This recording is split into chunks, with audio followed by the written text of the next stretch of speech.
This is Alabama Politics with Steve Flowers, an in-depth interview with Alabama's top political newsmakers. Now, from the studios of Troy University, here is Steve Flowers.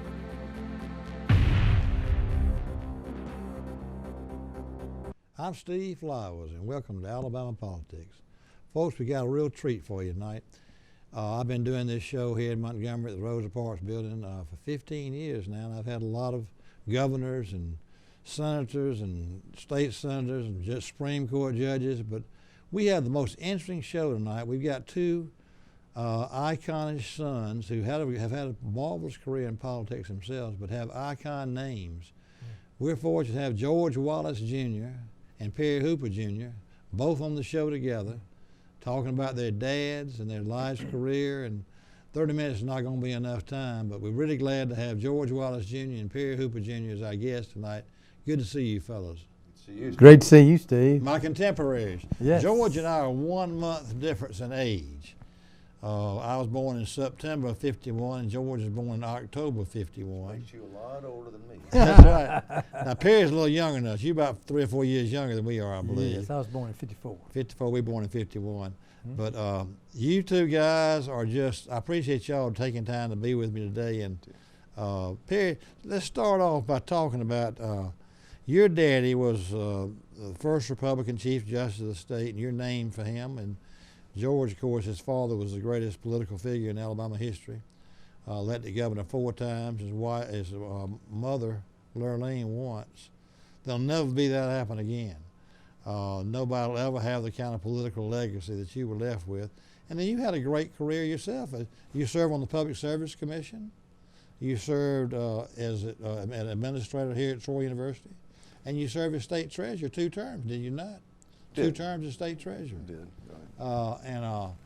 And now you're sort of semi-retired and live in Shoal Creek in Birmingham, and writing a book about your father, which I think will be a very well bestseller throughout the country. I'm excited about doing that, having that. Now Perry is a well-known political figure here in Montgomery and throughout the state, and his daddy was, of course, Chief Justice. Perry, you've got some pictures of some of us and all together, and you and I served 16 years together in the legislature. You from Montgomery County and me from Pike County, Pike and Barber. And by the way, my first term, I was Governor Wallace's representative. I know. And he would tell me all kinds of stories. He says, you and George are the same age. I remember when you were a page boy.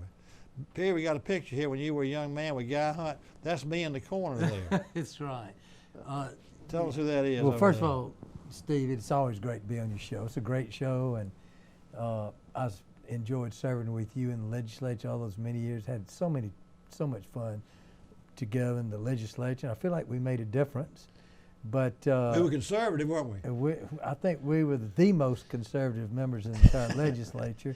But you've always been a friend. We've been and almost like family members. I know. Well, we used to vacation together with our families. That's right. Our children grew up together and everything.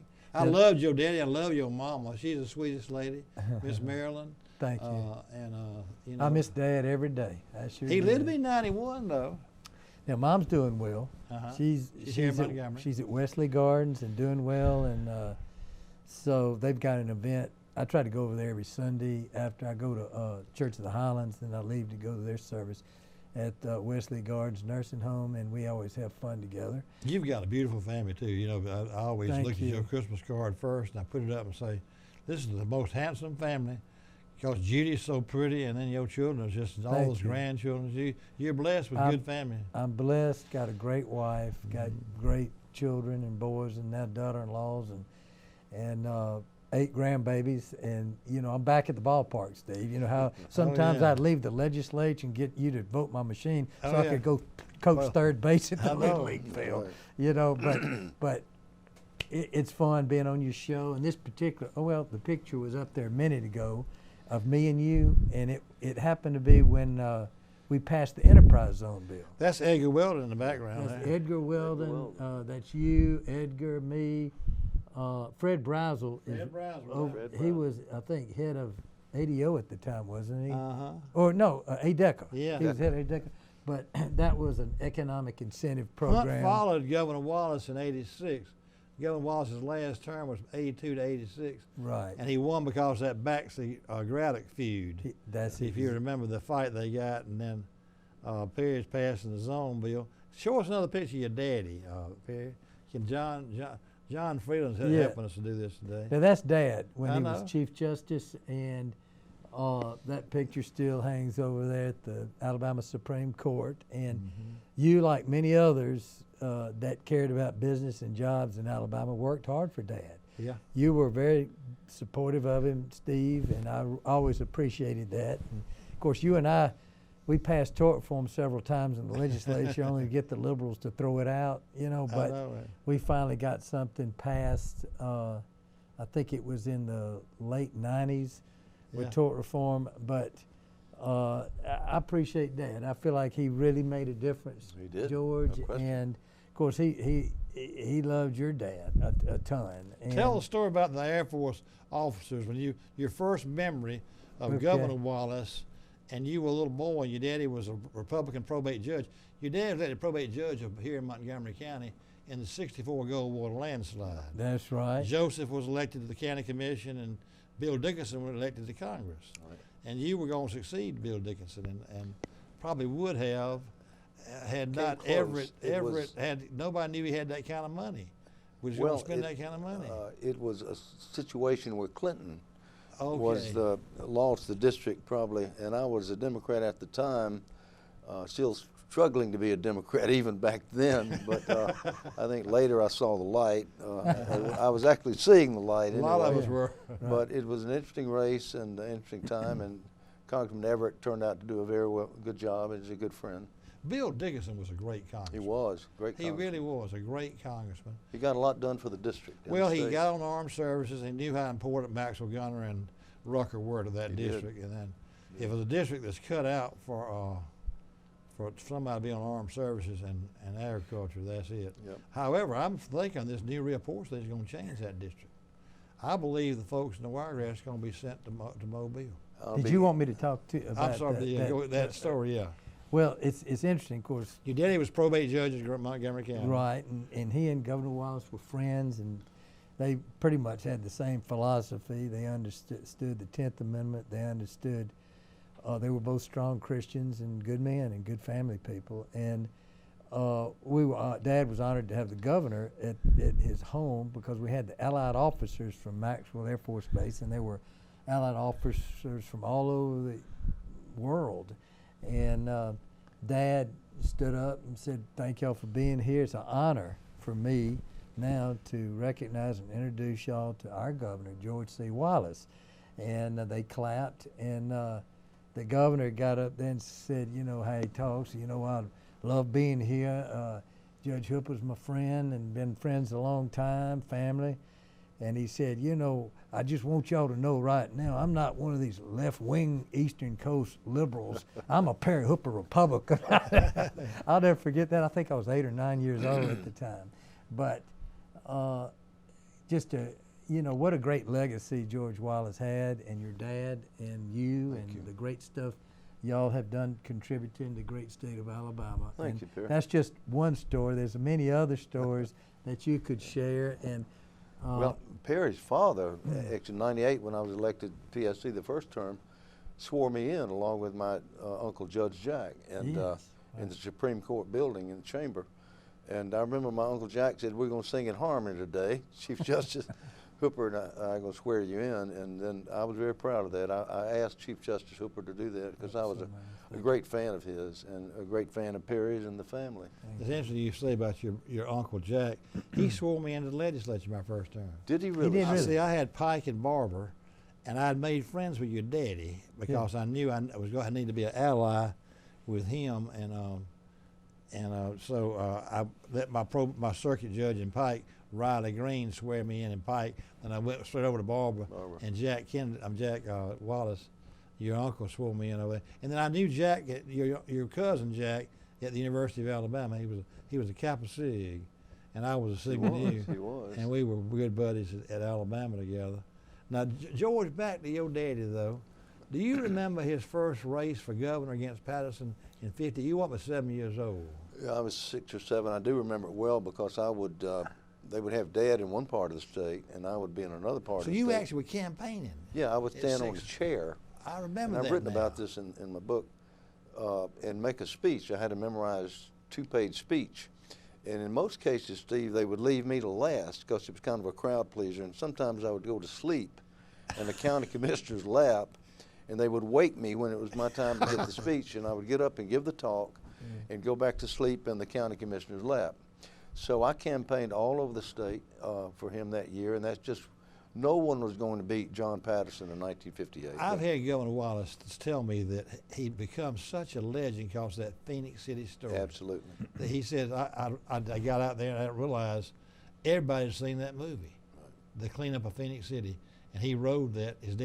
The sympathy for his daddy's assassination. His daddy had been assassinated as Attorney General, and Governor Wallace, I think, thought he was going to win. I think he would have won.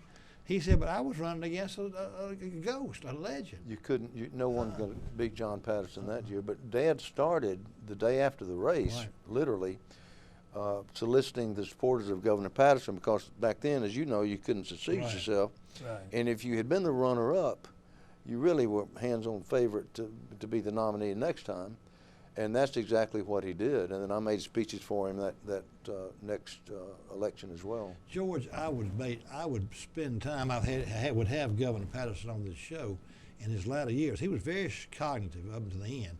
Died at 99 last year, but he went and lived his last year at a place called Goldville in rural Tallapoosa County. He did. And I would go out there and visit with him. Matter of fact, I took Ed Bridges, the former archives director, with me one time. Ed was writing a book. I'd already written my book. And he said, Steve, you know Governor Patterson, can you take me to see him? So I took him on that road to Goldville, and we went out there. And Governor Patterson was living on the same land he was born and raised on in Goldville in Tallapoosa County. But the funniest thing, Joe, I'll tell you a story, he had a pet goat. We went into his house, he had a pet goat in the house, and he said, this goat's named Rebecca. And it was during the time that Bentley was having that relationship with that girl, and her name was Rebecca. Oh, my And Bridges and I looked at each other, and we thought, well, I wonder if he named that goat for that reason. And we didn't know. Anyway, we were having a conversation, and the goat was following our conversation.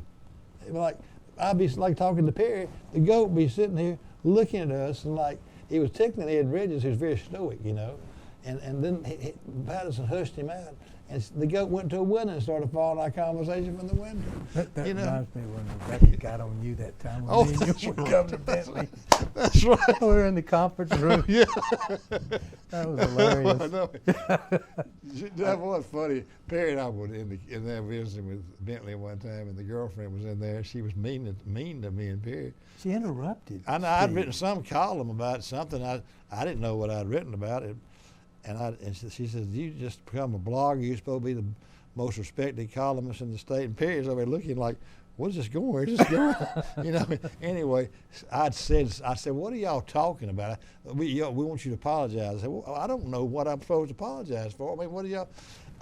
They named a column a month I'd written a year ago, and I had heard about the situation. And I was just making some kind of snide remark about it. I said, y'all think Bentley is old, but he may be sprier than you think he is. Yeah. So that was all I said. And you said she got on you, and you went. I was just kind of. Everybody else was saying it, so I did too. You know? George, back to you, when you won Yeah. that 62 race, Yeah. it wasn't. I've talked to Jim Jr. about it wasn't great living in the governor's mansion. I mean, the little school children are coming in there all the time, and you're trying to go to school and everything like that. So you were 10 years, 11 years old when you moved. 11 years old when you moved to the governor's mansion. Mother 63. and Dad felt it was important to keep it open most of the time. I think Sundays it was closed, but open on Saturdays and the downstairs.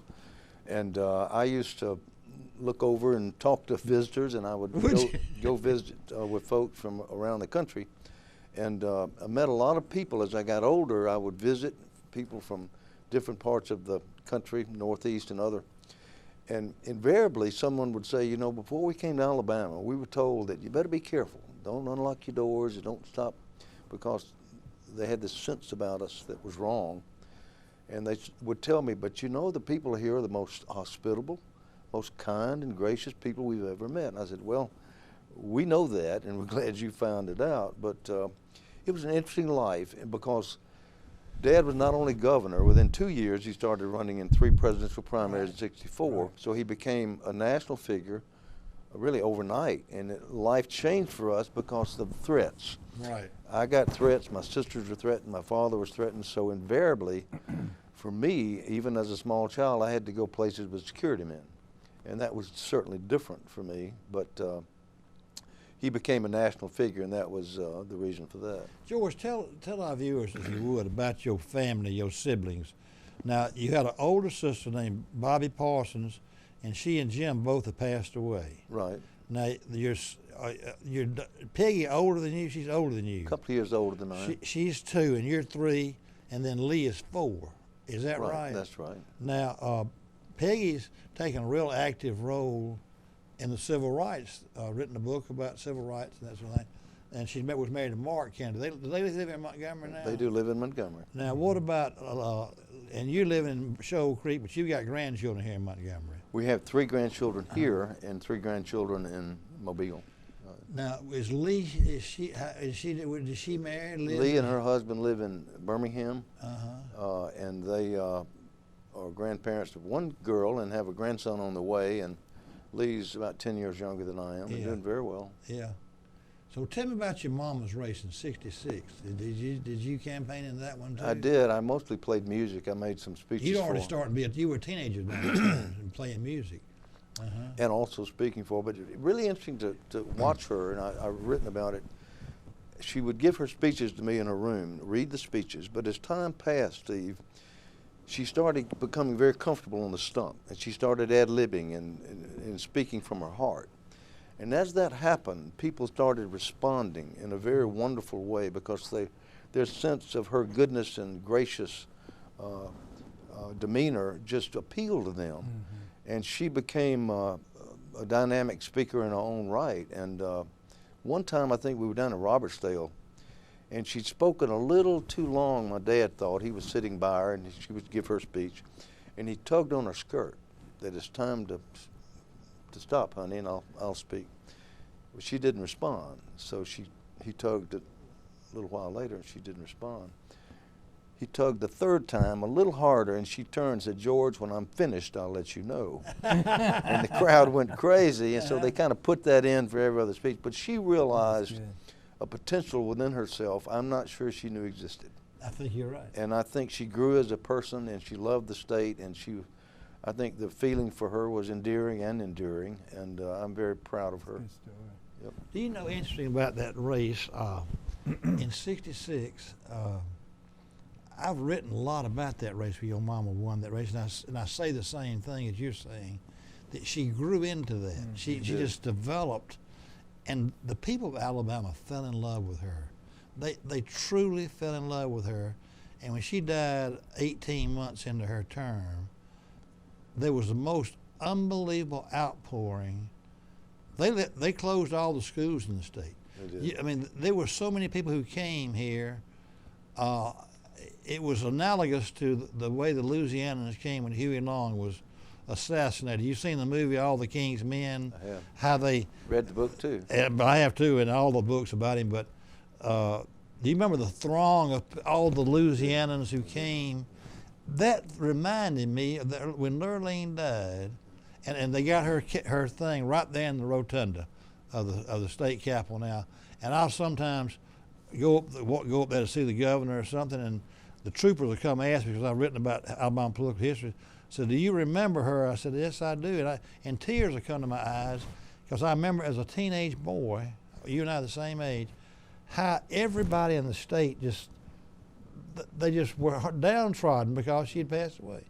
I mean, all the governors, when your dad died, it wasn't the same thing. He was governor for 20 years, you know. There was just a goodness about her that appealed to people, and they felt They that. felt it.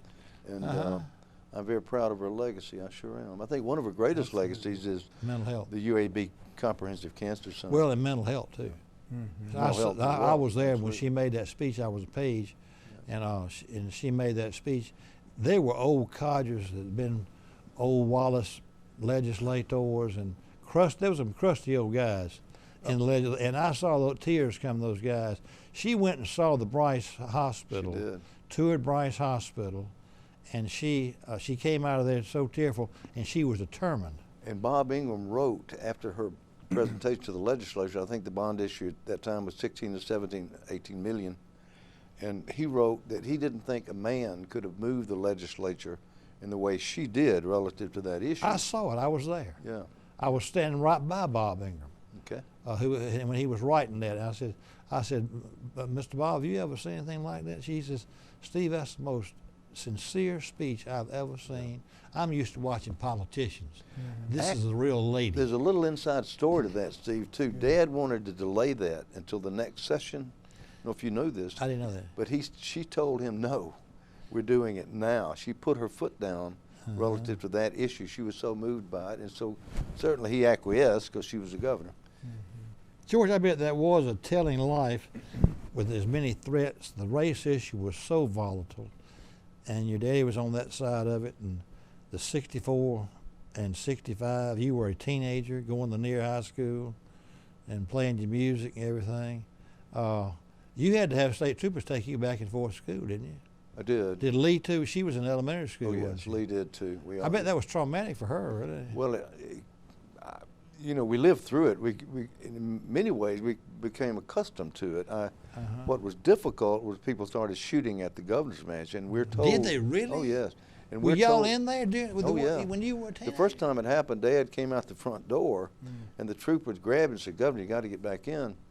But they had several people shoot at the mansion, and they told us, said, when you walk in front of the front windows of the second floor, don't walk too close to the window, which is an interesting way to grow up. But he had become a national figure, very controversial, and so consequently the threats would come to him and they would come to the family. So you just, out of caution, you don't know, so they would protect us. Yeah, that was an interesting life.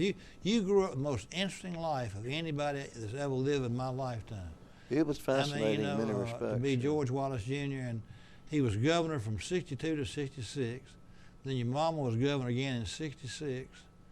And then 70, he was elected again with that brewer. And you were telling me in the bathroom earlier before the show that in 1970, the most pivotal, controversial, toughest governor's race in state history was the 1970 governor's race. Yeah, it was and you one for said the you ages. graduated from Lanier High School the night that Wallace beat Brewer. Actually, the night he won the runoff, I was to graduate from high school at Coliseum, and I was with him at the headquarters, and Dr. Adair, our principal, came the next morning to our home and presented me with the diploma, and we'd been up all night. But that was a tough race, and only a certain percentage of our folks today realize how tough that race was. There's still families in this state that are divided between the Brewer-Wallace race in 70. Probably. It was such a tough race tough.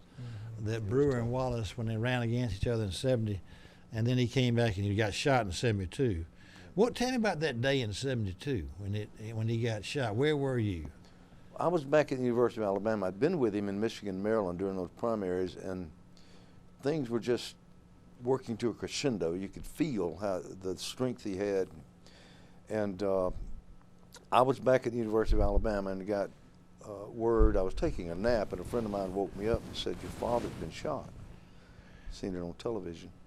And within 5 minutes, 2 state trooper cars were at my apartment. And went to the airport. The jet landed pretty quickly, and we flew to Maryland on what they call a priority 1 flight. That is, everything gets out of your way. And we got messages back and forth about him being in surgery. He was in surgery for several hours because he'd been shot 5 times and the injuries were so extensive that we went into recovery, saw him in recovery, and I'll never forget the look in his eyes of a man who'd been so close to death. He always thought, and he told me later, that he might be shot. He realized how controversial he was. But he thought it would be a head wound and he would die from that. He said, I never envisioned being paralyzed and in constant chronic pain. He was in constant pain. And he used to tell me, he said, son, if I could simply be paralyzed and not hurt, I'd be the happiest man in the world. Yeah. And he told me once, he said, if I could walk again and have my health, I wouldn't care if I owed $1 million, didn't have a job, a place to live, I'd figure it out. So when I would go to him over the years about different things in public office and talking about problems and things, he would give me a sage advice, as he could do so well. And then he'd wink at me and say, "You know what?" I said, "What, Dad?" He said, "I wish I had your problems." Exactly. That always put it in perspective for me. I could tell that I got to be close to him his last term, and I was his representative, and he would be in pain. He'd wince. You know, you could tell he was in pain. He'd wince in the wheelchair. And I'll tell you something, I don't know if I've ever told you this or not, to show you his you may want to share this when you do your book. I was a freshman legislator, and he would ask me to come in and see him all the time. He would tell me the same story over and over again about how he's kin to the Shepherds and Flemings, which I think you probably kin to Hank Williams Jr. through his mama, Audrey Shepherd, because he would tell me that. But he also would, one day I went down there, and he'd say, "Steve, how you doing?" He was in his wheelchair, and he was over in the corner. He was sort of really desolate a little bit. And George, you know, if you around your office, you and Perry, y'all got your grandchildren's pictures and everything. He didn't have any of y'all's pictures. He had a picture of a little black girl on his desk. Yes, he did. And I said, "Governor, who is that little girl?" And he got tears in his eyes. He said, "Steve, that's a little schoolgirl from Birmingham. She came in here and told me she loved me." Did he tell you that story? I can see the picture vividly. You remember that? I thought, well, that's so unusual that he would sit there, and that told me volumes. And Keith Watkins, my best friend, who's a federal judge over here in this courthouse, has started a Frank Johnson Institute, and he tells that story, and they've got it tells how he really did. He was remorseful about the 4 girls being bombed. That's right. He was devastated by that. I'll never forget how he moved around us for days. He was in a daze. He was shocked, and he was saddened. He was devastated by that, and he worried. And I've written about this.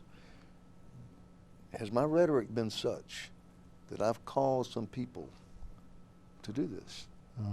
And that concerns him. Well, fellas, I hate to tell you this, our time's up. It goes by in a hurry, doesn't it? I knew it would with you 2 icons.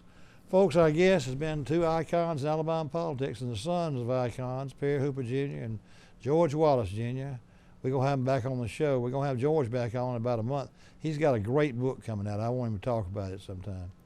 And Perry's promised to have Lee Greenwood on our show. We've got his manager here with us today watching the show, and so we're going to have some good shows in the future. Yes, we thank you 2 guys. Appreciate you. Thank y'all for doing this. Thank you. Thank y'all for viewers for watching.